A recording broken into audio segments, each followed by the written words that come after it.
Tina, thanks for joining us again. What can you tell us about what we can expect from the hearings this week?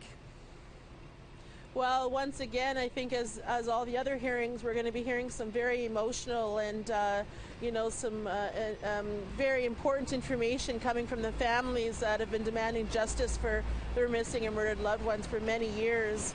Here in Vancouver, in fact, here I am standing on the downtown east side where many of the women were murdered or either went missing. It's an interesting situation because the actual hearings themselves are not located in Vancouver. They're going to be out in Richmond. So many people are wondering why that was a decision made by the Commission, but nonetheless the Commission has decided to start in Richmond for the hearings that kicks off tonight. What else are you hearing from the families leading up to the hearings? This will be the last opportunity to testify.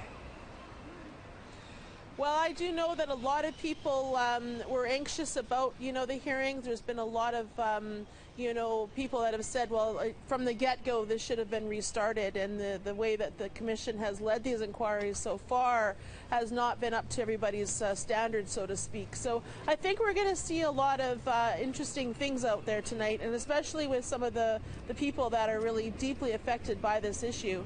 For instance, I do know of one person that said that she's going to be boycotting this inquiry because, they didn't listen in the beginning and restart the process.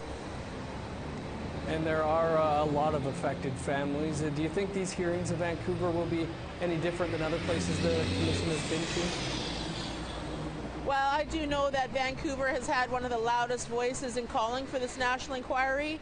I think that leading up to it, I think it's going to be a very, trying time for many of those that have only a short window to express their pain and frustration, and certainly their loss for words in trying to come to terms with their missing and murdered loved ones. So I think it's going to be a very interesting next few days.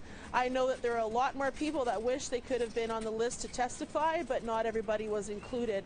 I do know that they are offering a safe haven here in the downtown east side for families to come and give their testimony to some of the information gatherers, but not actually at the inquiry itself.